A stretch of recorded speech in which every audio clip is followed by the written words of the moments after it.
Halo guys, di video kali ini aku bakalan jelasin hasil review aku mengenai buku novel yang berjudul Sebuah Seni untuk Bersikap Bodo Amat, buku karya Mark Manson.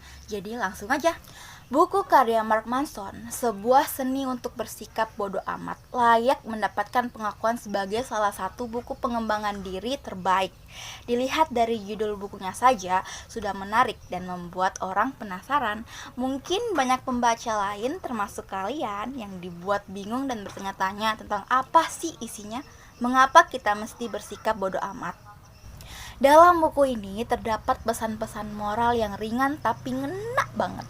Bagaimana kita peduli terhadap sedikit hal namun bermakna bagi kita dan menjadi bodoh amat kepada hal-hal lain yang kurang bermakna. Buku ini membantu kita mengetahui pentingnya memilih hal-hal tertentu untuk kita pedulikan dan untuk tidak kita pedulikan. Buku ini tidak menyuruh untuk bersikap bodoh amat dalam segala sesuatu, namun mengajak para pembacanya agar bersikap bodoh amat terhadap hal-hal yang tidak perlu untuk dipermasalahkan. Berikut ini ada 4 hal penting yang bisa dipelajari dari buku Sebuah Seni untuk Bersikap Bodo Amat. Tentunya dari hal-hal ini juga kamu akan lebih paham tentang konsep bodo amat yang dimaksud oleh Mark Manson. Jadi langsung aja. Yang pertama, kita berhak untuk bahagia.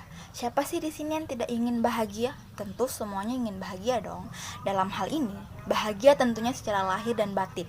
Seseorang bisa saja terlihat memiliki gaya hidup yang glamor, namun dalam hatinya terasa hampa. Hal seperti itu juga yang dialami oleh penulis, hingga akhirnya dia mencari makna hidup yang baik-baik saja. Baginya, hidup yang baik dan bahagia bisa dirasakan jika seseorang bisa bersikap bodo amat pada hal-hal yang memang sepantasnya diabaikan atau tidak perlu untuk dipermasalahkan. Kini, kamulah sendiri yang memilih atas kebahagiaan dirimu sendiri.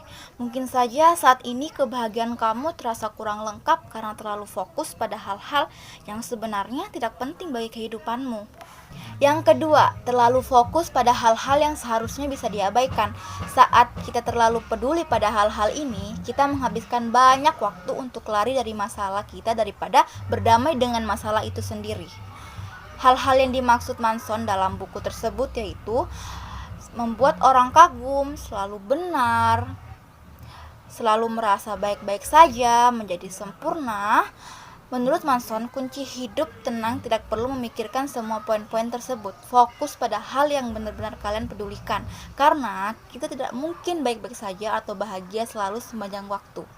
Yang ketiga, semua akan baik-baik saja dengan bersikap bodoh amat. Pada akhirnya, kalian akan memahami bahwa semua yang tadinya penting itu ternyata tidak begitu berpengaruh dalam hidup kita. Pelan-pelan akan muncul hal-hal di luar kebiasaan yang bisa membuat kalian lebih hidup yang selaras dengan nilai-nilai yang membuat hidup lebih tenang dan damai. Yang terakhir atau yang keempat, jadikan kegagalan sebagai pembelajaran. Pada titik tertentu, sebagian besar dari kita berhasil meraih sebuah posisi yang mengondisikan kita untuk takut gagal, untuk menghindari kegagalan secara naluri, dan hanya terpaku pada apa yang ada di hadapan kita atau hanya pada bidang yang dikuasai. Ketika kita memutuskan sebuah pilihan, kita harus bisa menerima semua resiko baik ataupun buruknya yang akan terjadi. Belajarlah untuk suatu bentuk kegagalan, karena kegagalan adalah proses alami yang semua orang pasti mengalaminya. Jadi, lakukanlah sesuatu. Dengan melakukan sesuatu bisa mendorong diri untuk lebih maju lagi untuk menghadapi sebuah kesuksesan. Sekian hasil review hari ini mengenai novel yang berjudul Sebuah Seni untuk Bersikap Bodo Amat karya Mark Manson. Jadi ini tuh recommended banget buat kalian yang merasa nggak enakan kayak aku contohnya. Jadi bersikap untuk bodo amat tuh penting ternyata guys. Jadi kalian jangan takut untuk bersikap bodo amat. Kalau untuk kalian ingin membaca, langsung ke Gramedia aja, atau enggak bisa di Google kayak aku. Jadi sekian dari saya. Wassalamualaikum warahmatullahi wabarakatuh.